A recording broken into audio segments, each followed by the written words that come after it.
Tout ça est une terrible catastrophe quand on voit aujourd'hui maintenant le résultat des massacres qui sont intervenus, des centaines de morts, dont des centaines d'enfants, avec ce massacre dans une école qui est sous le drapeau et la protection des Nations Unies, sans qu'il y ait de révolte autre que verbale. Et le procédé lui-même qui consiste à faire des allers-retours entre des gens qui ne voulait absolument pas arrêter le conflit immédiatement, mais qui laissait le temps à Israël de faire son massacre, je trouve que c'est désespérant pour le sort de l'humanité et la morale qu'on peut en tirer. De qui parlez-vous lorsque vous dites des gens qui ne voulaient pas arrêter ce conflit?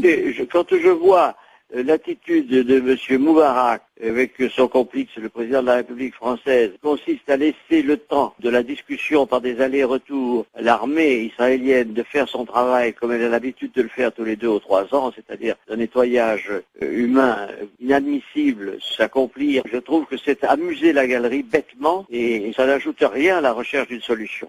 Vous pensez que la diplomatie française se trompe aujourd'hui de chemin? Je ne dis pas qu'elle se trompe, je dis qu'elle est complice. Quand on sait comment les choses se passent entre l'administration américaine, qui a joué le jeu également de cette façon, l'administration égyptienne et la complicité de la diplomatie française, je dis que tout cela n'était fait que pour laisser le temps à l'armée israélienne d'accomplir son œuvre qui n'est pas une œuvre grandiose.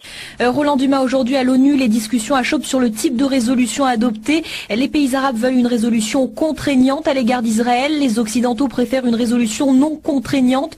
Selon vous, laquelle est préférable dans ce genre de conflit? À mon avis, il n'y aura de solution possible dans l'immédiat que si on contraint Israël à obéir à des décisions internationales. Ce qui est évident depuis des années, il suffit de regarder les résolutions qui n'ont jamais abouti, ou quand elles ont abouti par hasard, elles n'ont jamais été appliquées et la communauté internationale n'a rien dit. C'est-à-dire que c'est un trompe-l'œil perpétuel.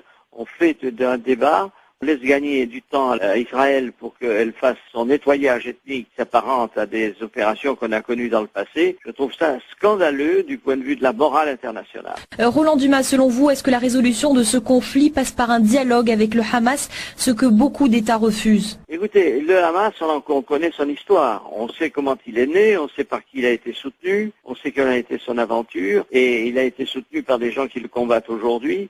Si on ne parle pas avec ceux qui combattent et qui tiennent tête, on ne trouvera jamais de solution. C'est ce qu'il faut faire. Et deuxièmement, il faut que la résolution soit contraignante et qu'il y ait des dispositions qui obligent ceux qui seront visés à les appliquer. Roland Dumas, vous qui avez vécu la diplomatie de l'Intérieur en tant que ministre des Affaires étrangères, est-ce que vous pensez qu'aujourd'hui, le Quai d'Orsay dialogue avec le Hamas sans le dire?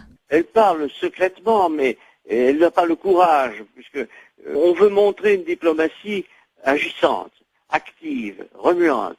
Et en même temps, on ne va pas directement là où il faudrait agir. C'est-à-dire que si on ne parle pas avec ceux qui combattent, puisqu'on prétend qu'ils tirent sur les civils israéliens, etc., c'est avec eux qu'il faut discuter et voir comment on peut essayer de régler ce conflit. Autrement, on n'y arrive.